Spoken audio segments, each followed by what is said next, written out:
কুয়াশাটা যেন আরো বাড়ছে। গা ছমছমে পরিবেশ, অনেক কিছুরই ভয়ও রয়েছে।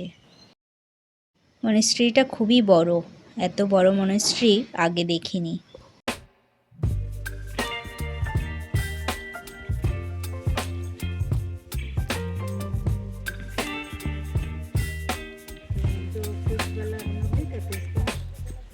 ওয়েলকাম টু এমপিদাস ব্লগ।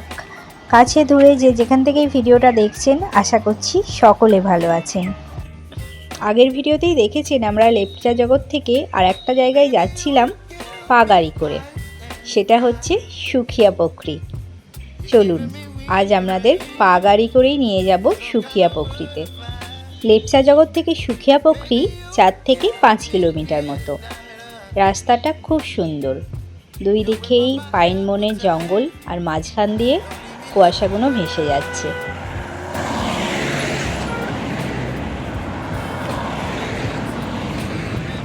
এই রাস্তায় যেতে যেতে আমরা দেখতে পেলাম লেপচা জগৎ পাইন ভিউ পয়েন্ট। কত মানুষ এখানে এসেছে, আবার এখানে চা বিস্কুটের দোকানও রয়েছে।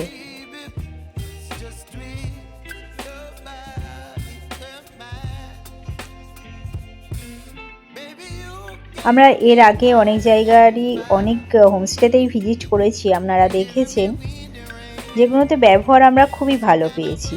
কিন্তু এই সুখিয়া পোখরিতে ব্যবহার আমরা তেমন পেলাম না। ভালো লাগা খারাপ লাগা সবই আপনাদের সাথে শেয়ার করব, ভিডিওটা শেষ পর্যন্ত দেখতে থাকুন।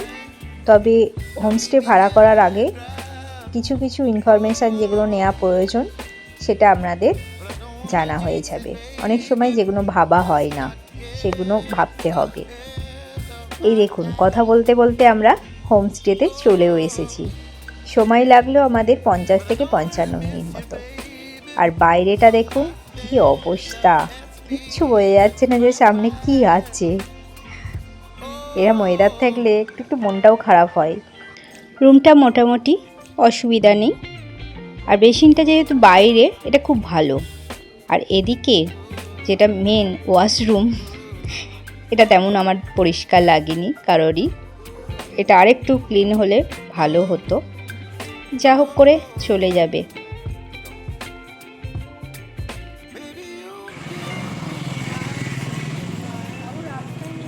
এরপর আমরা বাজারের দিকে বেরিয়ে পড়লাম। এর মধ্যে যেটা ওয়েলকাম ড্রিঙ্ক হিসাবে তো কিছু চা এসব তো দেয়, কিন্তু সেটাও দেয়নি। আমরা কিছুক্ষণ অপেক্ষা করার পর বেরিয়ে পড়লাম, কারো দেখাও পাচ্ছিলাম না। আর সামনেই গ্রসারি সব ছিল, সেটাতে গেলাম। তারপরে সুখিয়া পোখরি মার্কেট, পাশেই মার্কেটটা। সুখিয়া পোখরিতে যে এত বড় মার্কেট আছে এটা আমি আগে জানতাম না। তবু মার্কেট বলতে কি, এখানে ওই ডেলি প্রোডাক্টই বেশি, মানে মুদিখানা, সবজি, এই সব দোকানই বেশি। জামা কাপড়ের দোকানও রয়েছে অল্প, তবে দাম অনেক বেশি।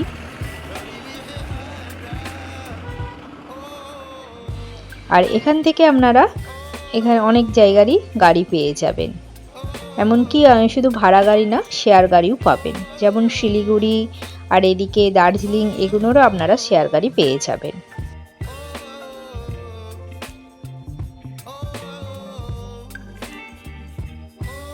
এই সুখিয়া পোখরি থেকেই মানেভঞ্জন, সান্দাকফু এগুলোও যাওয়া যায়, তবে এখান থেকেই গাড়ি নিতে হবে, বড় গাড়ি। এই ডান দিকের রাস্তাটা দিয়েই চলে যায় সান্দাকফু বা মানেভঞ্জন।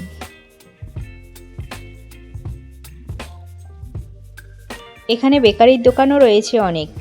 চলুন, অনেকক্ষণ ধরে দেখছি, একটু কিছু খাওয়া যাক। অনেক রকমের আইটেম রয়েছে এখানে।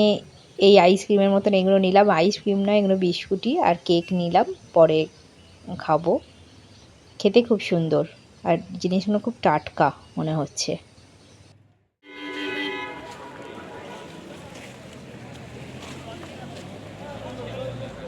মাঝে মাঝে ঝিরঝির করে বৃষ্টিও পড়ছে। দাঁড়ান, আপনাদের একটা জিনিস দেখাচ্ছি। এই দেখুন, বুঝতে পারছেন, মাটির হাঁড়ির ওপরে পেঁয়াজ। এটা এত বড় পেঁয়াজ দেখেছেন? আমি দেখিনি আগে।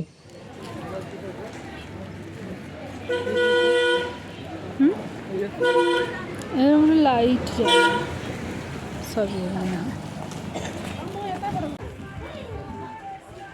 চলুন, 1টা বাজছে, খুব খিদে পেয়ে গেছে। দেখি হোমস্টে আমাদের কি ব্যবস্থা করেছে। আর ওয়েদারটা দেখুন, পুরো ঘন হয়ে আসছে, সামনে কিছু তেমন দেখাই যাচ্ছে না ঠিকভাবে, আর ঠান্ডাও তেমন। এই হোমস্টে সিঁড়িটা এত খাড়া, উঠতে ভয় লাগছে, মানে সোজা হয়ে যেন ওটা হচ্ছে। এখানেও কটা ঘর রয়েছে, আর আমাদের রুমটা এই পাশটাতেই, তবে পুরো ফাঁকা, ভালো লাগছে না। আর সবসময় হোমস্টে লোকগুলোকে কিছু দরকারের জন্য সেই ফোন করে ডাকতে হচ্ছে। এই খাওয়ার জন্যও ফোন করা হলো, আসুক কি বলে দেখি। একটা কথা আপনাদের বলা হয়নি, এসেই আমাদের জিজ্ঞেস করা হয়েছিল কোন টাইমে কি দেবে। মোটামুটি একটা টাইম জানা থাকলে আমরা সেরকম চলে আসবো। তখন জানতে পারলাম যে স্ন্যাক্সটা দেবে না বলছে সন্ধেবেলায়, কিন্তু ফোনেতে বলেছিল 4 টাইমই দেবে। আবার আমরা বলতে কি করবে এখন জানি না, সেটা সন্ধে হলেই দেখা যাবে। তারপরে আবার সেখানে খাওয়ালো না, তাদের বাড়িতে নিয়ে এলো একটা হোটেলে। বলেছিল একবেলা মাংস দেবে, সেহেতু আমি আর বাবাই মাংস নিলাম, আর সন্দীপ নিল ডিম আর আলু ভাজা, শাক, ডাল আর পাঁপড়, এগুলো দিয়েছিল। এরপর আমরা খেয়ে দিয়ে তো চলে এলাম। রান্না ভালো ছিল। আর আমি আর বাবাই আর বেরোয়নি, সন্দীপ একটু বেরিয়েছিল জোরপোখরির দিকে, যেমন 2টো বন্ধু পেয়ে গিয়েছিল, ওদের নিয়ে ঘুরেছে। এরপর সন্ধেবেলা যাই হোক স্ন্যাক্সটা দিয়েছে বলা হয়েছিল বলে, আর এদিকে চা। তারপরেই তো সময় কাটছিল না, তো টিভিটাও ফলস চলছিল না। আর যাও করে ফোন দেখে যা একটু সময় কেটেছে, মনে হচ্ছিল কখন সকালটা হবে। ডিনারটা তো সেই একই জিনিস, সকালে যা দিয়েছে, শুধু ডিম ভেজে দিয়েছে, মাংসটা বাদ। আর সন্দীপ রুটি বলেছিল, রুটি। একই জিনিস, নিশ্চয়ই কারো খেতে ভালো লাগবে না। এরপর সব শুয়ে পড়লাম। তারপরেই সকালেও প্রায় সেই একই ওয়েদার, হালকা রোদের দেখা পাচ্ছি, কারণ সামনের একটুখানি ভিউ দেখা গেছে। এবার আবার রেডি হয়ে আমরা বেরিয়ে পড়লাম। এবার যাব জোরপোখরি। দেখুন মনেস্ট্রিটা দেখা যাচ্ছে, কালকে কিন্তু এগুলো দেখা যাচ্ছিল না। জোরপোখরি 1.5 কিলোমিটার মতো রাস্তা, গাড়ি ভাড়াও যায়, তবে আমরা ট্রেকিং করেই উঠছি।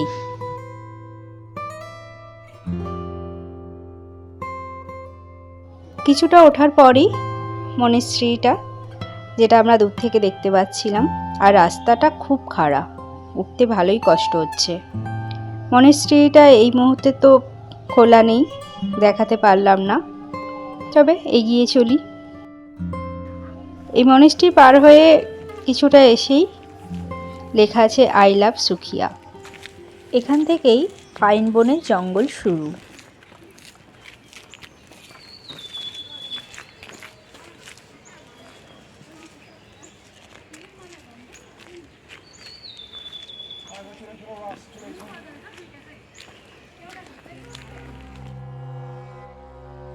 এই পথের দুধারেই কবরস্থান, আবার চিতাবাঘ বা বুনো শুয়োরও দেখতে পাওয়া যেতে পারে। এর জন্য তো ভয় তো একটু করছেই, কারণ আপাতত আমরা 3 জনেই যাচ্ছি।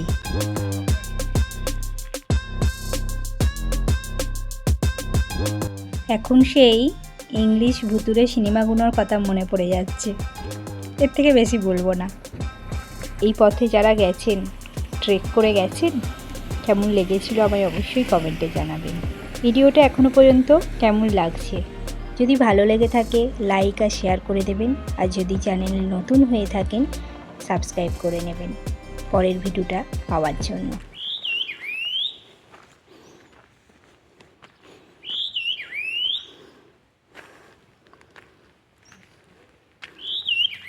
পাখিটা যেন মনে হচ্ছে আমাদেরকেই কিছু বলছে।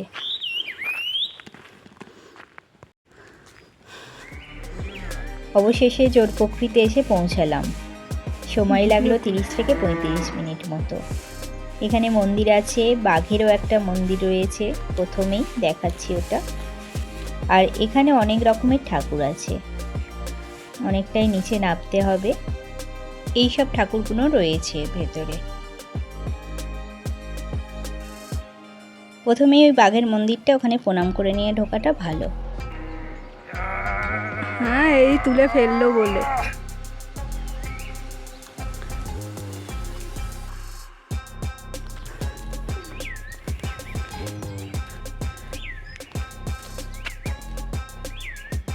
জোর কথার অর্থ হচ্ছে দুটি, আর পোখরি হচ্ছে পুকুর।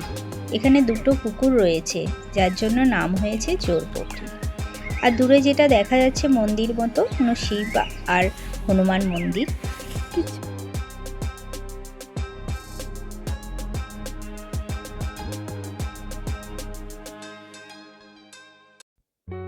এই জোর পোখরি থেকে শুনেছিলাম ভালো কাঞ্চনজঙ্ঘা দেখা যায়, কারণ এটা তো অনেকটাই উঁচুতে।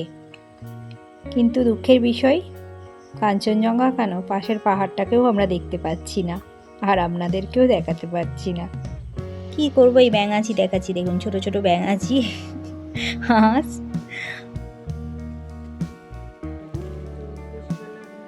আর লাল মাছ দেখাবো, দাঁড়ান। এই দেখুন, দেখা পাওয়া গেছে একটা লাল রঙের মাছ। এগুলো মাঝে মাঝে উঠছে, কথা শুনতে পেলে নেমে যাচ্ছে। আস্তে আস্তে একটু চুপ থাকতে হবে।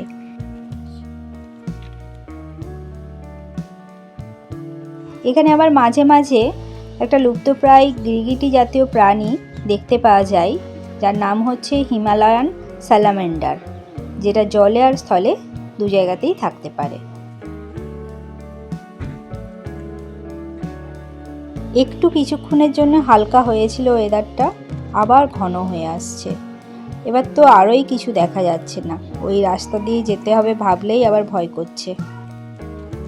এই জোর পোখরিতেও কিছু কিছু হোমস্টে রয়েছে, আপনারা চাইলে এখানেও থাকতে পারেন।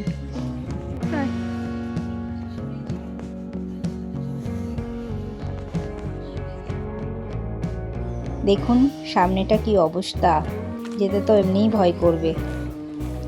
হাতে একটা করে ঢেলা নিয়েছি, ভাগ্যে না হয় একটু আটকানো যেতে পারে, কিন্তু যদি ভূত এসে পেছন থেকে ধরে তখন কি করব? আপনারা কেউ ভূতকে ভয় পান, বিশ্বাস করেন?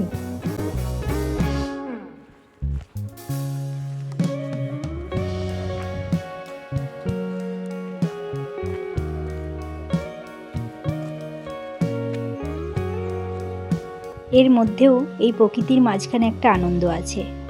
কখনো এই জায়গায় এলে এইভাবেই ট্রেকিং করে ঘোরার চেষ্টা করবেন, খুব ভালো লাগবে। হ্যাঁ, দেখুন এই দাঁড়িয়ে আছে, স্কুলে যাবে বলে এখন লজেন্স খাচ্ছে, সামনেই স্কুলটা। এখন আমরা প্রায় নেবেই পড়েছি, এরপরেই মনেস্ট্রিটা, তারপরে বাজারের রাস্তা পেয়ে যাব। এখন মনেস্ট্রিটা খোলা থাকলেও আর ঢোকার সময় নেই, এবার শিলিগুড়ির দিকে রওনা দেব। হোমস্টেতে ফিরে আবার সেই হোটেলেই খেতে নিয়ে গেল পরোটা আর তরকারি, আর কিছু নেই। আর তরকারিটা এত জাল হয়েছে, সে তো বলে দিয়ে চলে এসছে, সেখানে আর কিছু বলতেও পারছি না।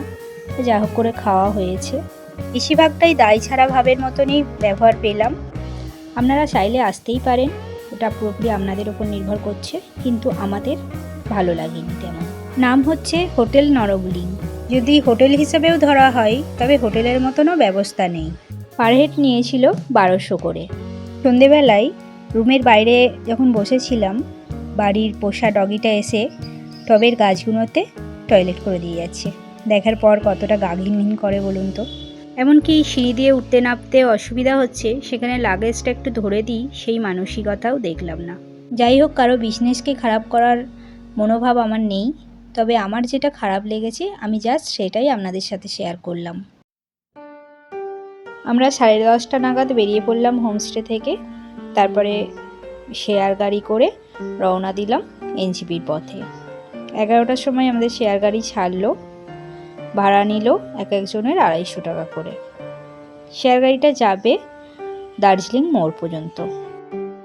আমরা দার্জিলিং মোড়ে পৌঁছলাম 2টোর সময়।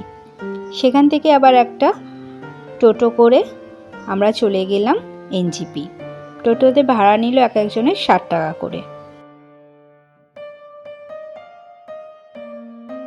ভিডিওটা অনেক বড় হয়ে যাচ্ছে, এবার তবে শেষ করি।